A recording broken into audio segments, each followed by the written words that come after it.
Bien. Entonces, como íbamos diciendo, tenemos nosotros la tetraploidía. Ahora pasamos a las aneuploidías. Las aneuploidías ya no están siendo alteradas en todo el cariograma, todo el cariotipo como tal, ¿sí? Como hemos estado viendo acá. En las aneuploidías va a haber alteración, pero de cromosomas específicos, ya sea en el par 1, par 2, par 3, cualquiera de los pares hasta el par número 23.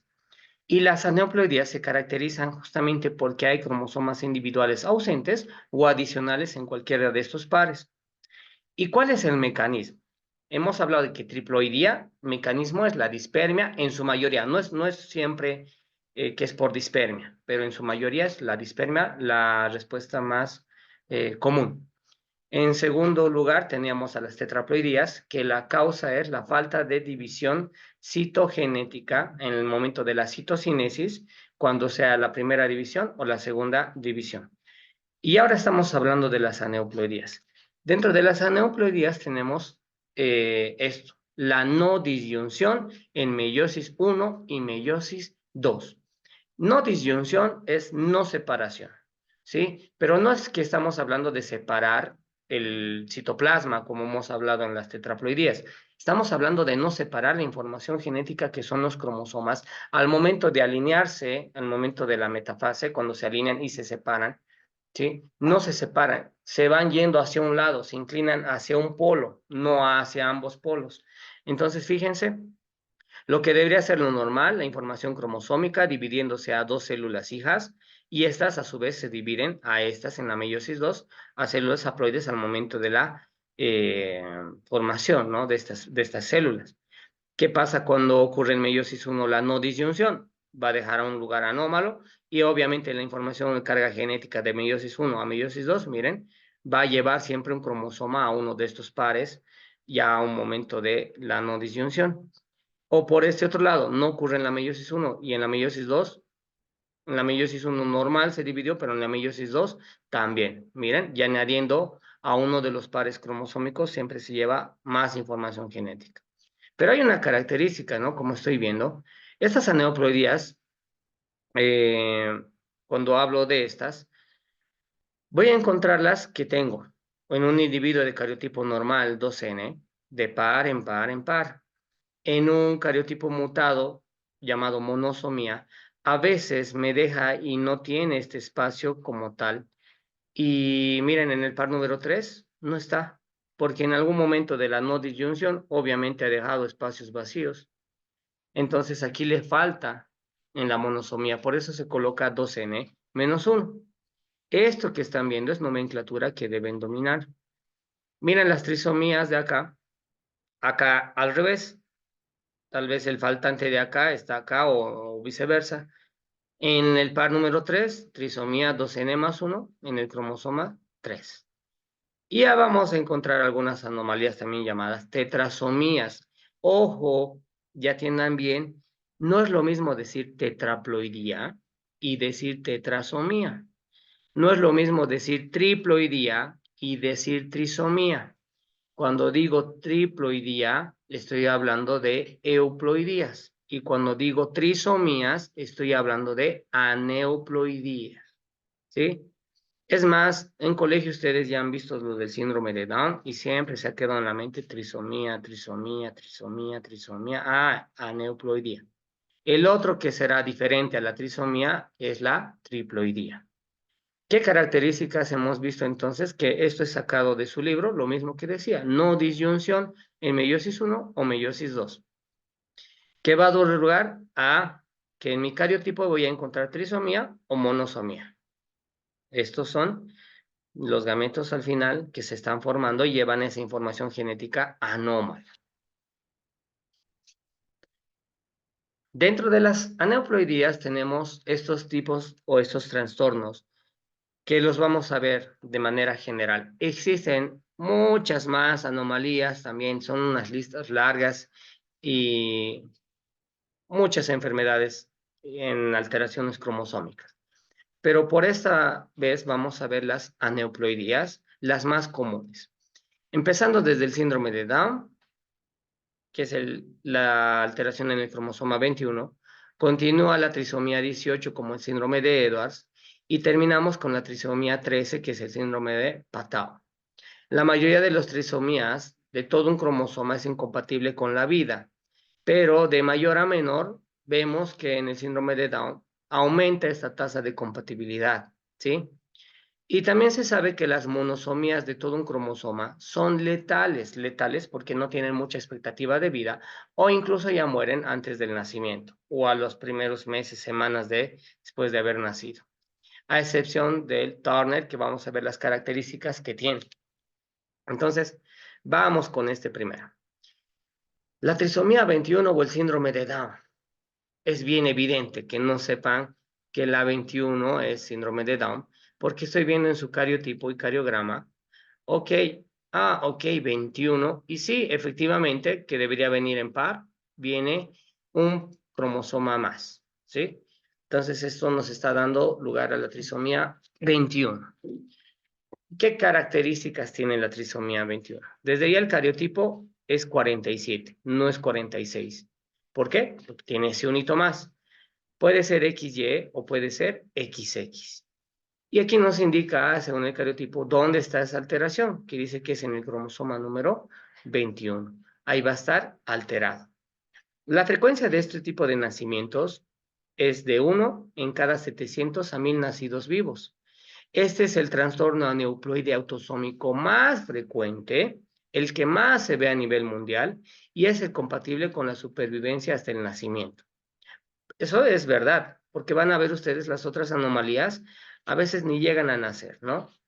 Y pues bueno, ¿cómo se diagnostica? A ver, denme un momentito, por favor. ¿Cómo se diagnostica? Ya les había hablado a ustedes que hay signos y formas de evaluar desde la ecografía, se puede hacer punción de líquido amniótico y demás. Y bueno, otra característica que ya no es por laboratorio ni por imagenología será esta de la hipotonía y la dismorfia, que ya se puede ver obviamente desde la parte ecográfica, pero a veces la mamá, el papá no quieren nada de eso, hasta como a la antigua, ¿no? Ver el producto, ni siquiera saben, quieren saber el sexo, si es hombrecita, mujercito, mujercita. Y tengo aquí a la dismorfia y la hipotonía. La hipotonía es cuando no hay un buen tono muscular, disminuye el tono muscular y lo que hace es que un bebecito así nace con sus bracitos, así sus puñitos y demás. Cambio aquí este tipo de bebé, entonces no tiene ese mismo tono muscular, está disminuido. En dismorfia tengo aquí que tiene la cabecita más pequeña, es redondeada, el perfil es plano, ¿sí? Como estoy viendo en la imagen más o menos, más achatado, más planito. Hay párpados que están oblicuos y están dirigidos hacia arriba y hacia afuera. Hendiduras palpebrales, que son estos que vamos viendo, ¿no ven? Los ojitos muy prominentes. Orejitas más pequeñitas. La boca en este tipo de pacientitos siempre tiende a salir la lengüita hacia afuera. Tiene paladar ojival. El paladar ojival es cuando veo que el techo del paladar, o sea, todos nos tocamos con la lengua hacia el techo, y hacia arriba en el paladar ojival es todavía mucho más prominente, es más todavía como una cópula, su paladarcito. Eh, Hay pequeñas manchas pigmentadas, lo que se llaman las manchas de Bruchfield, que están en la periferia del iris. Manos con dedos cortos o braquios mesofalangias, que es cuando los deditos están superpuestos unos sobre otros y más o menos son así, ¿sí? Y no es unos dedos así como tal, sino están más o menos sus manitos así. La clinodactilia es esta misma desviación que les digo, pero puede ser lateral o medial, sobre todo del quinto dedo, y pliegue palmar transverso único. Malformaciones asociadas son frecuentes también en este tipo de pacientes. Hay cardiovasculares en el 50% de los casos, digestivas también. ¿Alguien sabe qué es atresia o estenosis duodenal?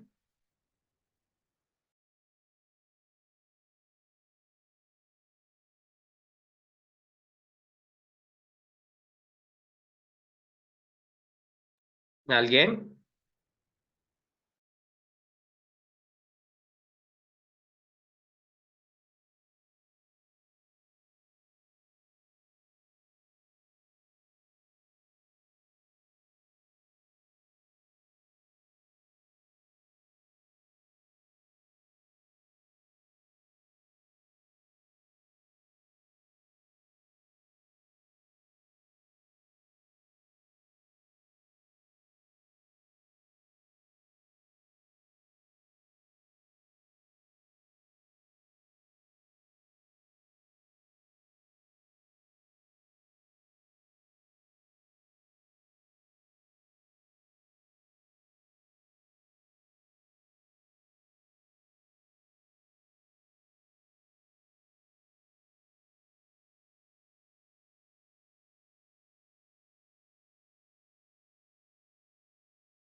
Hola, hola.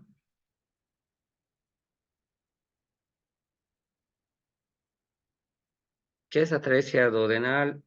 Perdón.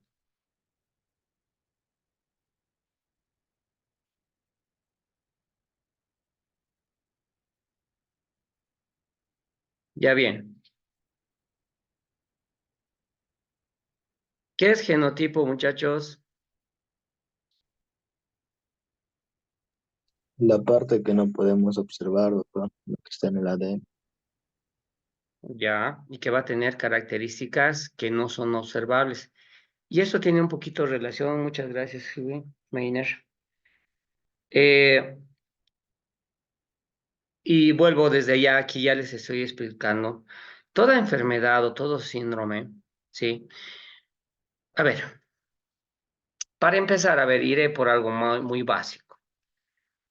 A ver, me voy a animar por un premio. ¿Quién me dice cuál es la diferencia entre síndrome y enfermedad? ¿Es lo mismo hablar de síndrome y es lo mismo hablar de enfermedad? Voy a anotar. ¿Quién me da una No, respuesta? ¿Cuál será entonces las diferencias? las diferencias son que un síndrome, muchas personas dicen que es una enfermedad, pero no. Bueno, bueno, según otras personas lo tratan como si fuera una enfermedad, pero no es así. Es como una malformación de una persona que tuvo la mala suerte de nacer así y una enfermedad decía adquirir esa enfermedad o esa, ¿cómo se dice? Esa enfermedad. No sé, puede ser por contagios o porque tuvo una mala suerte también. Y síndrome ya sería nacer con eso, algo así, y vivir Mm, la vida que tienes. ya, a ver, le voy a dar una chancecita más. Va por ahí la idea, pero a ver, organícese. Doctor, ¿puedo decir yo? Mm, Doctor, A ver, ya, a doctor, ver, ya le he anotado a Natalie. A ver, Valerie, ¿quién? yo.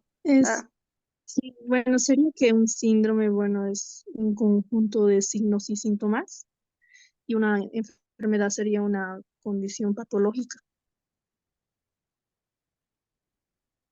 ¿Cuál era el último que dijo?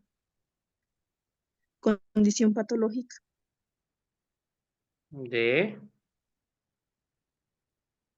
de la enfermedad misma que puede, o sea, puede presentar un... De ahí más En no mi, le puedo responder, doctor. Ese sería en mi opinión, la síndrome es algo recurrente, la enfermedad es algo eventual.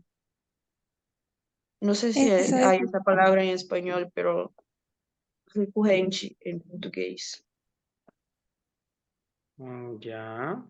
Ok, más o menos ahí. Ok. ¿Cuál es su apellido, Elvia? Rocha Duarte Neves. Ah, ya. Ok, vale. Bueno, sus aportes estaban bien, pero vamos a hablar cuando hablamos de síndrome y cuando hablamos de enfermedad. Eh, la enfermedad tiene una causa específica como tal y se sabe, generalmente se tiende a asociar los signos y síntomas, los cuadros que tiene el paciente, a esa enfermedad con alguna normalidad o alguna, o sea, algo patológico que tiene el paciente. Por ejemplo, decimos la enfermedad de la diabetes, no decimos síndrome diabetoso, ¿no ve? Decimos enfermedad de la diabetes.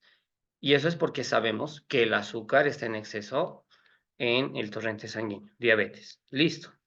Pero cuando hablamos de síndrome, estamos hablándonos de muchas características, síndromes que tienen cuadros clínicos, manifestaciones como signos y síntomas que no son de una sola causa, como en el caso de la enfermedad. Diabetes, uno ya dice diabetes, listo, azúcar en exceso en ese organismo.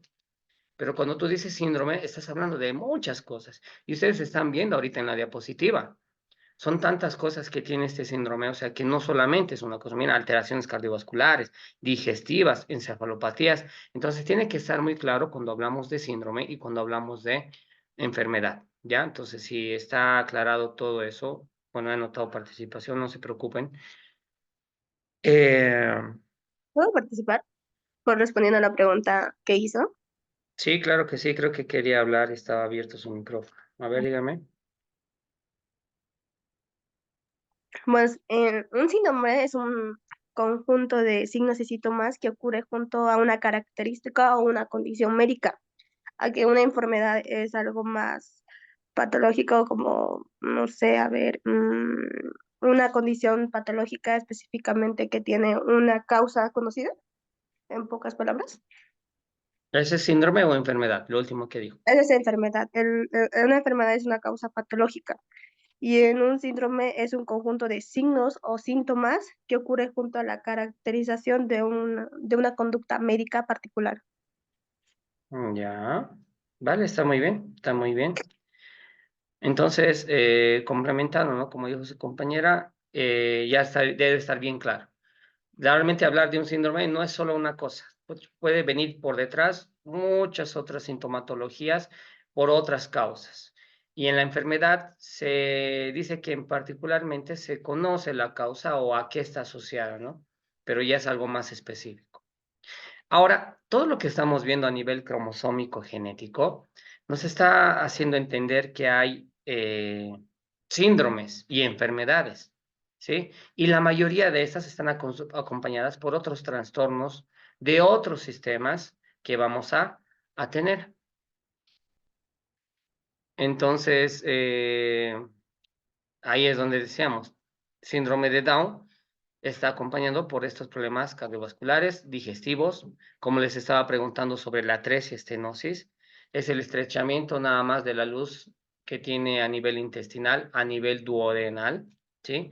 Donde se acorta, entonces los alimentos no pasan correctamente y puede que este paciente con síndrome Eh, de Down tenga reflujos, ¿sí? doctor, tengo una duda Claro. respecto a esto del síndrome. ¿De una enfermedad puede pasar a tener, a ser un síndrome o no?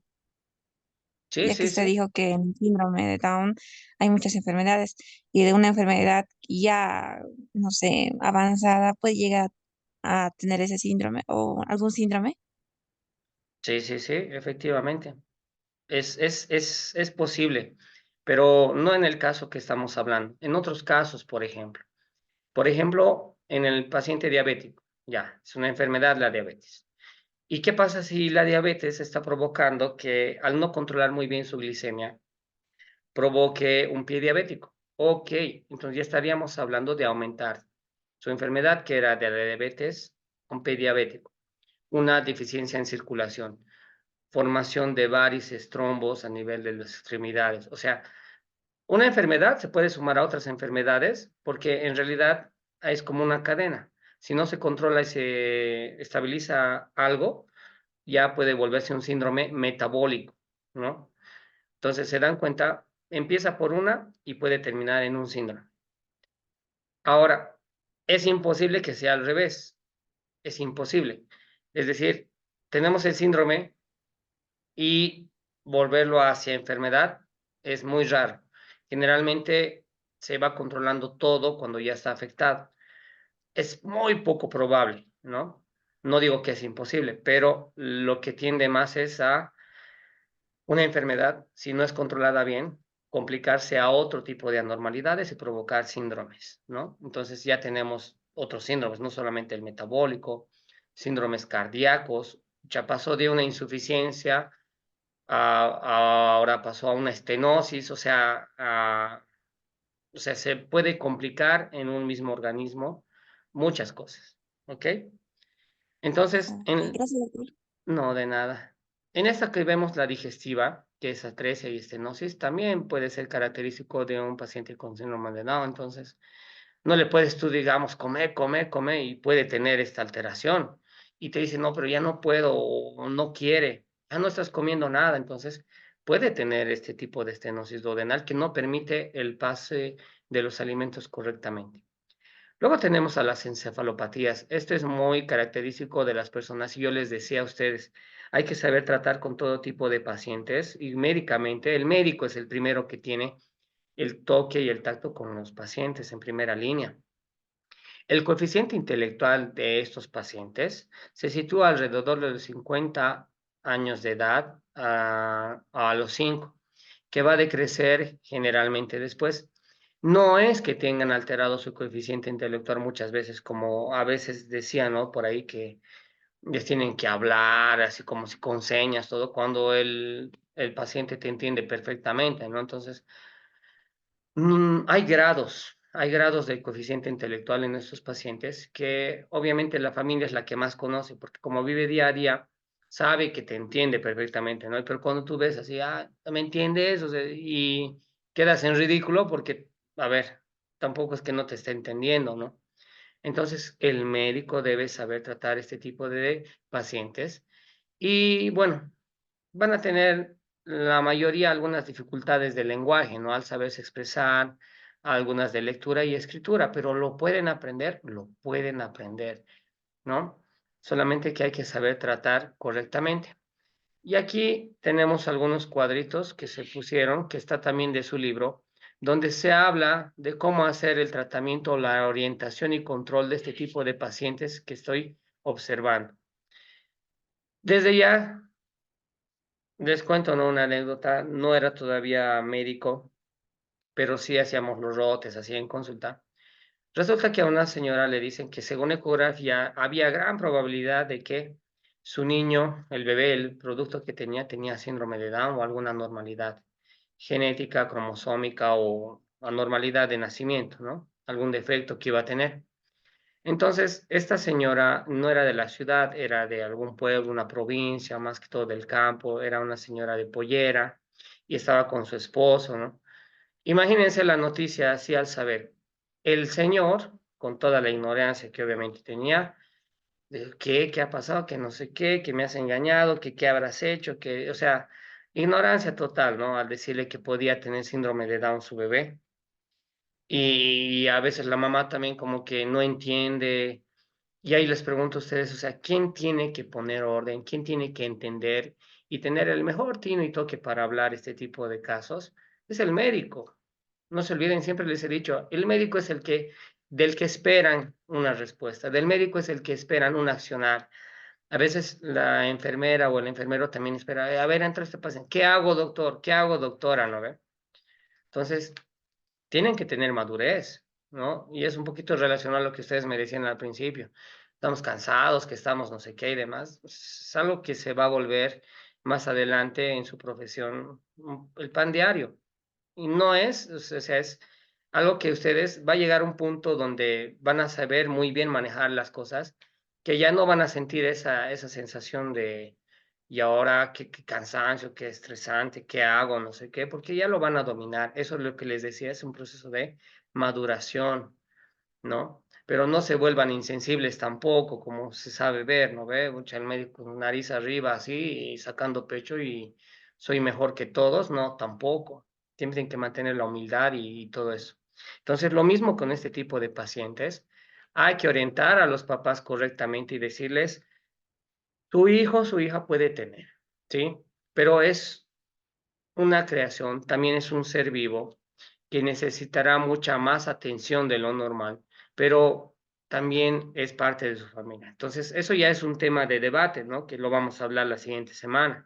¿Ustedes estarían dispuestos si les tocara y el médico les dice, su hijo, su hija va a tener este síndrome?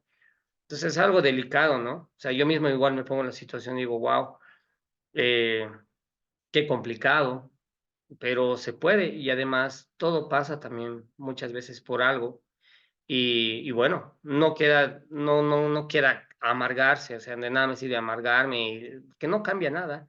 Lo que me tengo que hacer es levantar, buscar las mejores respuestas, las mejores posibilidades y buscar soluciones, porque si me voy a afligir, o sea, no gano nada, absolutamente no gano nada afligiéndome, sino buscar respuestas, soluciones y ahí están estas orientaciones, ¿no?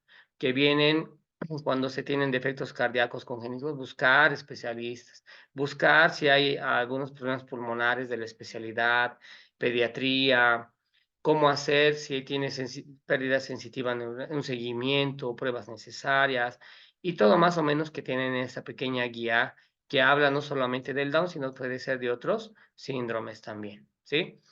Es una educación especial que tienen que tener, y así como es una educación especial, ustedes también tienen que saber especialmente hablar a esos papás y al momento de darles la noticia y cómo orientarles, ¿no?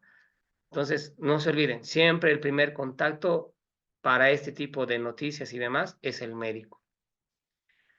Y bueno, continuando, tenemos el síndrome de Edwards, caracterizado por ser la trisomía 18.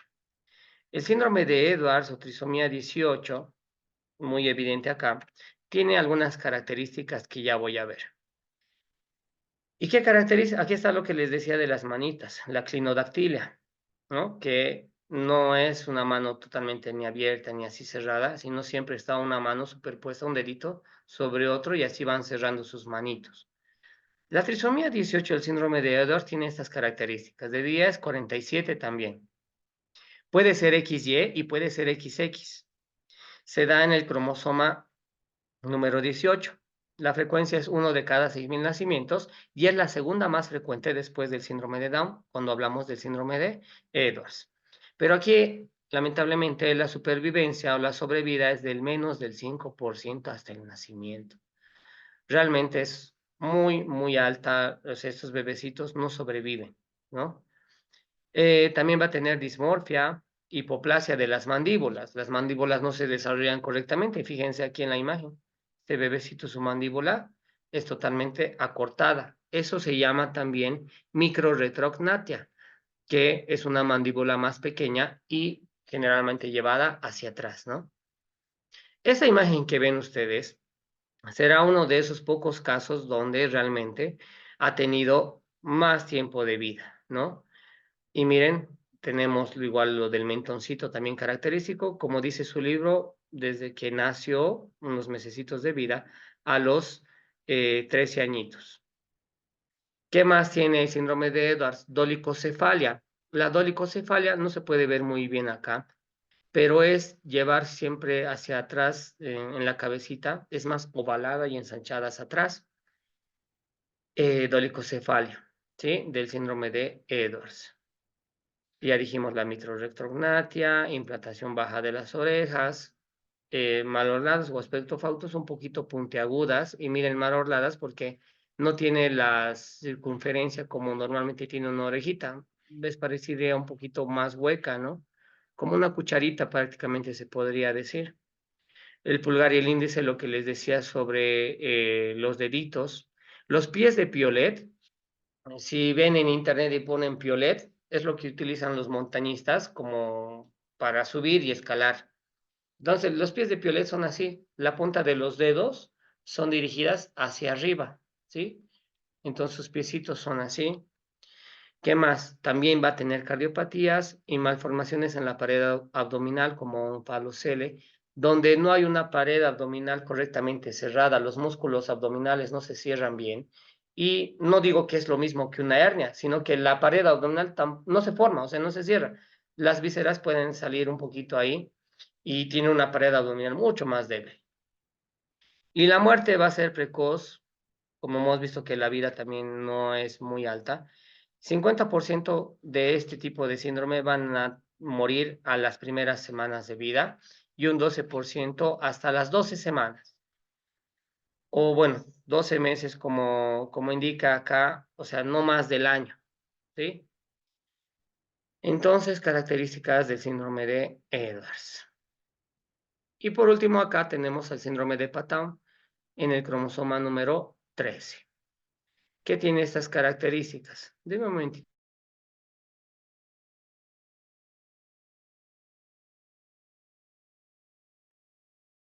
¿Qué pasa?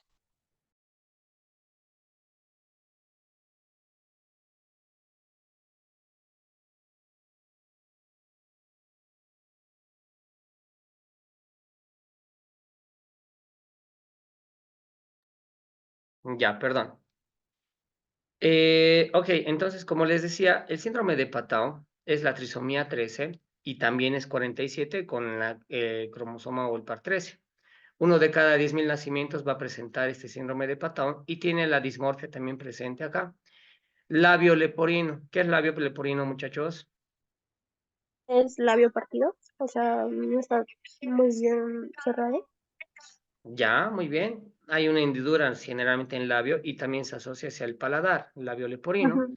El hocico de lobo es la brecha labial facial. Miren, la boquita es un poquito más prominente hacia, como un pescadito más o menos, pero hacia adelante se dirige, ¿sí? De hecho, por eso se dice hocico de lobo. La frente oiriza es que la frentecita siempre va a ser más amplia, un poquito más, no es porque tenga entradas ni sino un poco la cabecita siempre tiene un poquito más es más amplia, ¿no? Va a presentar ulceraciones en cuero cabelludo, no se entiende por qué genéticamente presentan heriditas, no porque se vayan rascando estos pacientitos, sino porque realmente hay algo a nivel celular en el cuero cabelludo que les provoca este tipo de ulceración. Los angiomas son problemas a nivel vascular, en algunas equimosis en la pielcita, pero son más problemas vasculares. Y algunas malformaciones también que vemos, como oculares microftalmia, los ojitos son más pequeñitos. A nivel cerebral, en el sistema nervioso central, puede presentar algún tipo de trastorno como convulsiones o ataques epilépticos, cardíacas en un 80%, genitales como la criptorquidia y el útero bífido. El útero bífido está clarísimo que es nada más la formación de dos úteros al mismo tiempo. ¿Pero qué es la criptorquidia?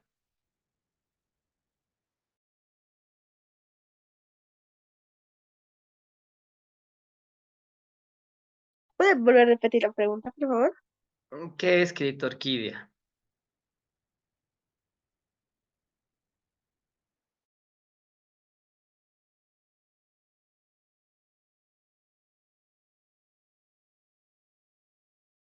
Están googleando, ¿no? Están googleando.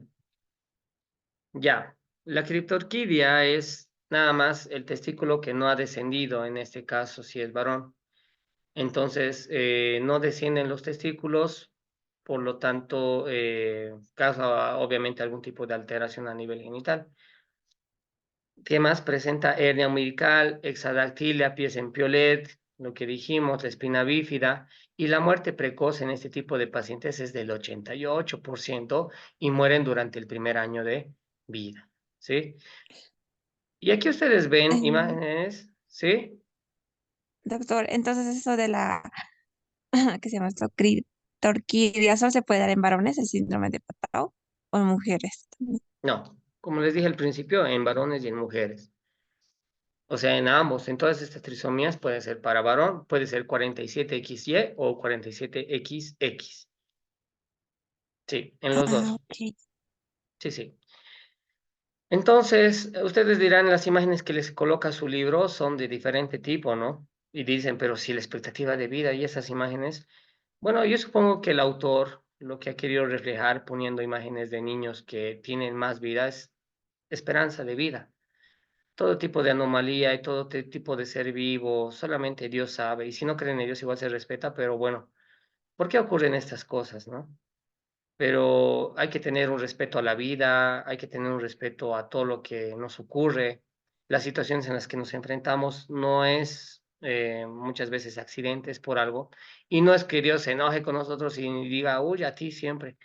No se olviden que, como dicen a veces, si te pasa algo que es muy fuerte, es porque Dios te considera una persona muy fuerte también y que sabe que tú eres capaz de superar todos tus miedos y temores. Entonces, esta fotito, por ejemplo, es de una niña de 8 años que tiene trisomía 13. Ha superado, obviamente, esta tasa de muerte precoz. Y bueno, se la ve aparentemente sanita y demás, ¿no? Y los papás y todo eso han creído y han decidido tenerla. Entonces, vemos estas características que hay que respetar. Entonces, esto con la trisomía, y hasta aquí nos vamos a quedar, por favor. Nos queda 3 minutos. Vamos a continuar la siguiente clase, vamos a terminar este tema, ya no quedan muchas diapositivas y vamos a hablar de la parte ética también que les estaba diciendo que es pendiente. Entonces, rapidísimo la lista, vuelvan a colocar sus nombres completos al chat. A ver, eh, Helio, ahora no es necesario que prendan su cámara, directamente presente, presente. Vamos, Helio, Presente.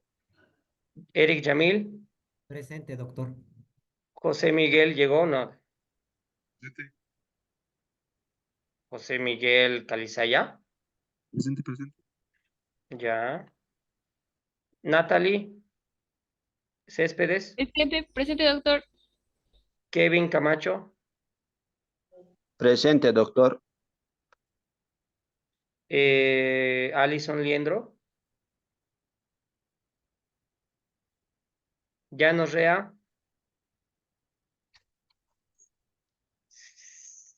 Lidia Remy.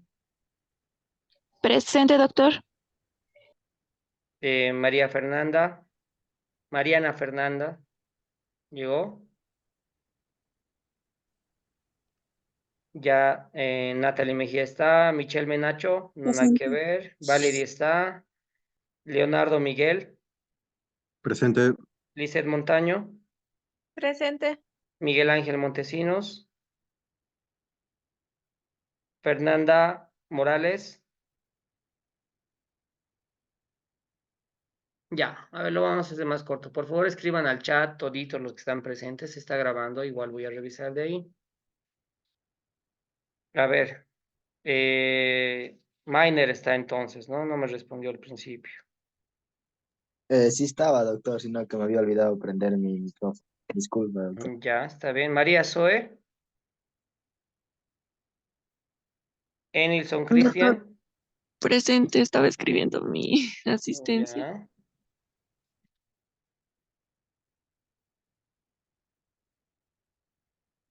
Ya. Ya. Rojas Angelisi llegó. Limber Deimar.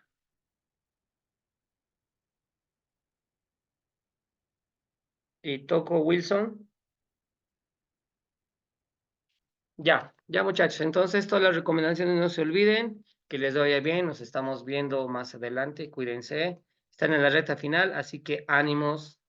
No decaigan. Esto es